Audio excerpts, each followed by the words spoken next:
Hi, and welcome back to class. It's good to see you again. And welcome to a new series I am making all about the modal verbs in the English language. These are so important to have in your everyday conversation at any level, whether you are a beginner or fluent speaker.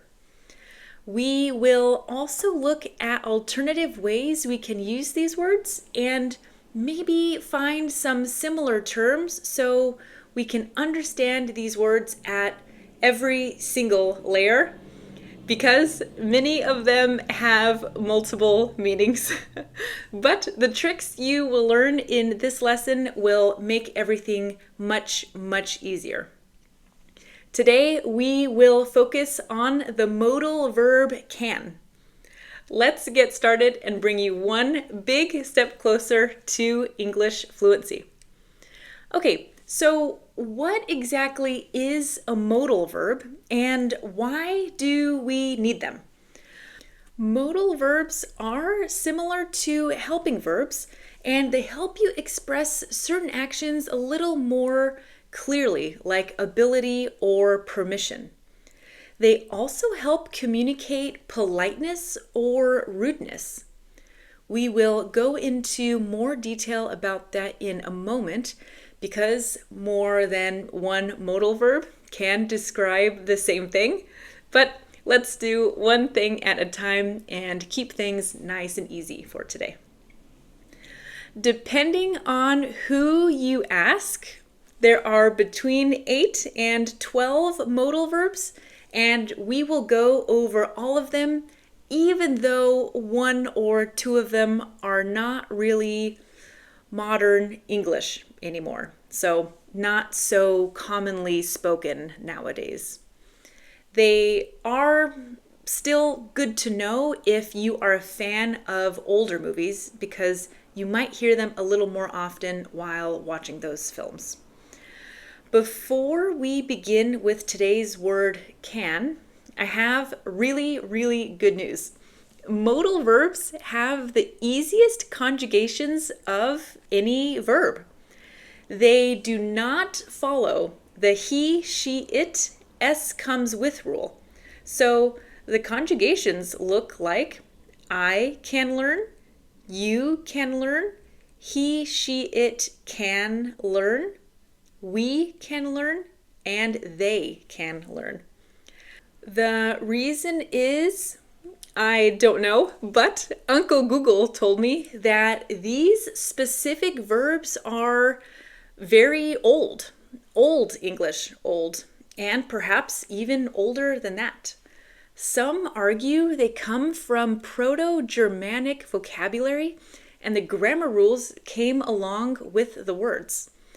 And when the English language evolved into Middle English and then into today's modern English, modal verbs were already perfect for hundreds and hundreds of years. So no one changed the grammar or the vocabulary because why change something that is already perfect? You will see by the end of class that these really are perfect for describing an action very accurately. But enough about history.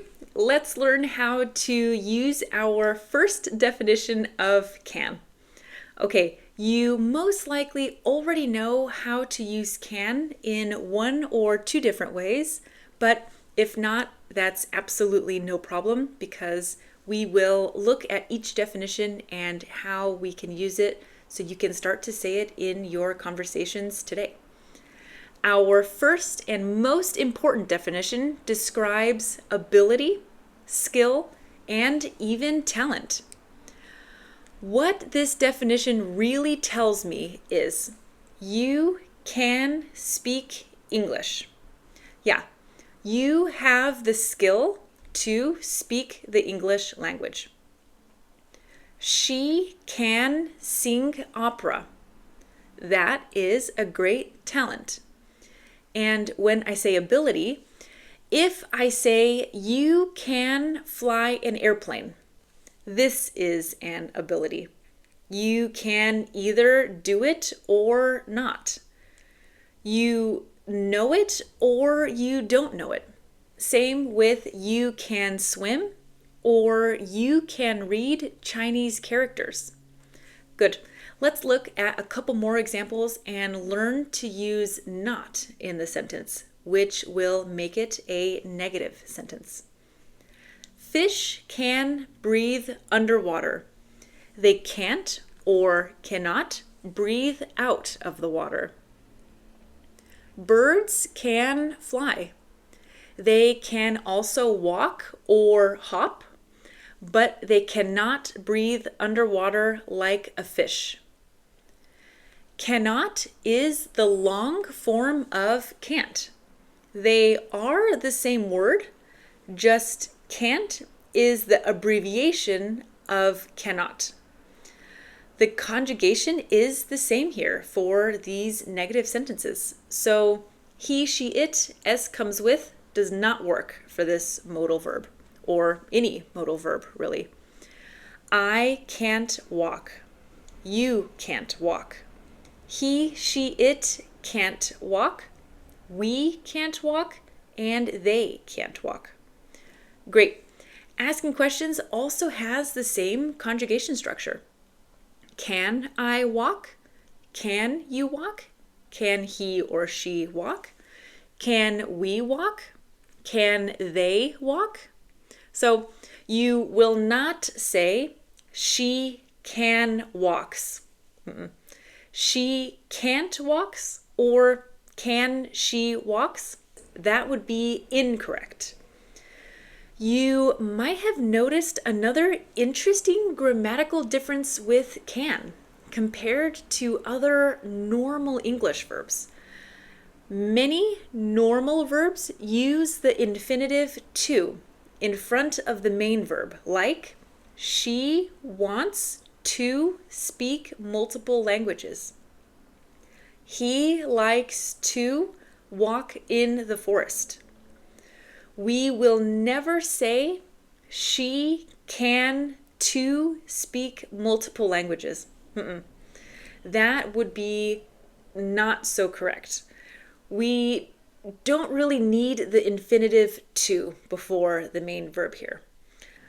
I know learning these rules aren't really the most fun, but try and remember how basic and truly perfect these verbs really are. We have no need for the to infinitive. We have no need for conjugations at all. Most of these are in the simple present, and we don't need a helping verb. Going off helping verbs really quickly, I often hear I don't can swim, or she doesn't can sleep. We do not need the helping verb do here. I can't swim and she can't sleep are correct. Perfect. These sentences were said in the simple present, like I said just a moment ago. Can doesn't exactly have a future or past tense form. So what we do when we want to talk about the past or future is use this term, be able to. This means can. Be able to is not a modal verb, so it follows the general, regular English grammar rules. Let's look at this sentence one more time. She can speak 2 languages. If you say she is able to speak 2 languages, you are saying the exact same thing. You are communicating the exact same information. In my opinion, using can for simple present is easier than be able to, but it is your decision to use one or the other in your conversations. One isn't more correct than the other. Now, how can we say She can speak 2 languages, but in the past tense. We have a couple options here. We can say she could speak 2 languages. Could is also a modal verb, and I will go into this in much more detail in our next class. Our other option is to use our verb be able to. We will then use it in its past tense form with the correct conjugation. She was able to speak 2 languages. Great. Our other sentences in the past tense will look like you were able to fly an airplane. You were able to read Chinese characters. And she was able to sing opera. Nice. If you say she can sing opera, that would be incorrect because it is not possible to use can in that way. For the future tense, we also have a couple options here as well, but let's start with using be able to. We would say she will be able to speak English soon. The other sentences will sound like this. You will be able to fly an airplane. You will be able to read Chinese characters. And she will be able to sing opera. This can get a little hairy, especially if you are seeing this for the first time. So many people use a different, more simple sentence structure. What we can do is take our sentence in the present tense and add a date or event at the end of our sentence, and that makes it future. It sounds a little complicated, but it's actually really nice. It looks like this. I can bring you lunch tomorrow, right? I think that is a little bit simpler than I will be able to bring you lunch tomorrow. We can also say, you can fly an airplane after your training is finished. Or you will be able to fly. You can read Chinese characters in about 6 months. Or you will be able to read. And she can sing opera next weekend. She will be able to sing. Great. Be able to is very common, but if you don't really want to say it, there are always other alternatives you can use.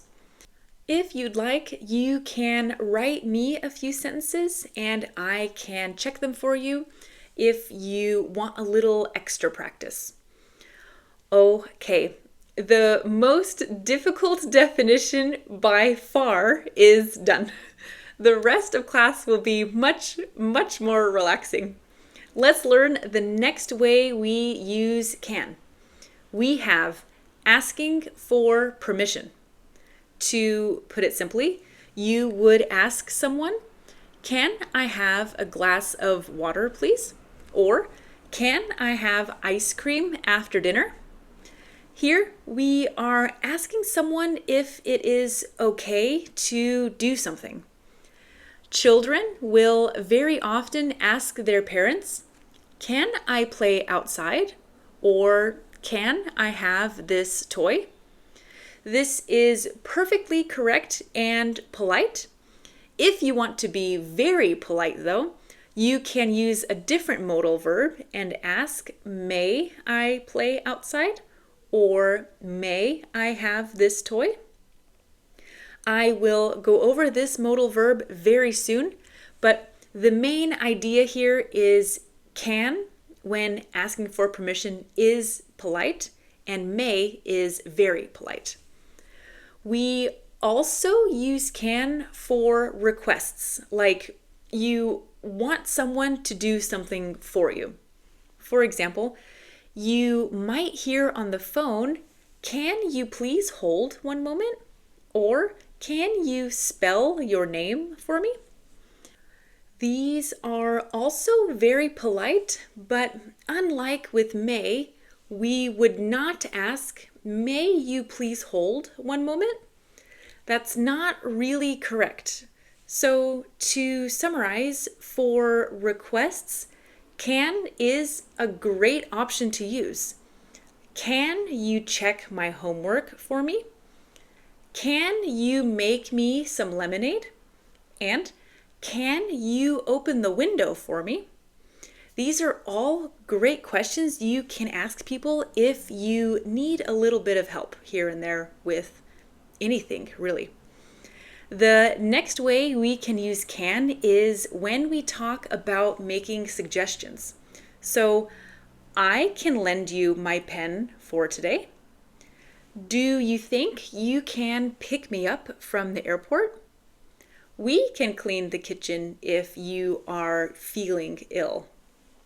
Yeah, here someone is giving you options or suggestions that can help you in whatever situation you are in. Negative sentences with not and questions follow the same conjugation rules, just like with our first example. I can't lend you my pen today. I only have one for myself. We can't clean for you today. We are busy. I'm sorry, I can't pick you up from the airport. Great. Moving right along to our last definition today. Possibilities. Maybe something will happen, maybe not. Let's take a look. It can get really cold in the winter here. This medicine can make you really tired. Driving for hours without a break can be dangerous. With these sentences, it's possible this can happen. It won't happen 100% of the time, but maybe there is a 50% chance of the winter being really cold and a 20% chance of you feeling tired after taking the medicine. Last example is it can take a long time to learn English, but because you are motivated, you will learn much faster than normal. That is all I have for you today. This is everything you need to know about the wonderful and flexible modal verb can. I hope you had a lot of fun because I certainly did. I can't wait to see you next time. So until then, bye.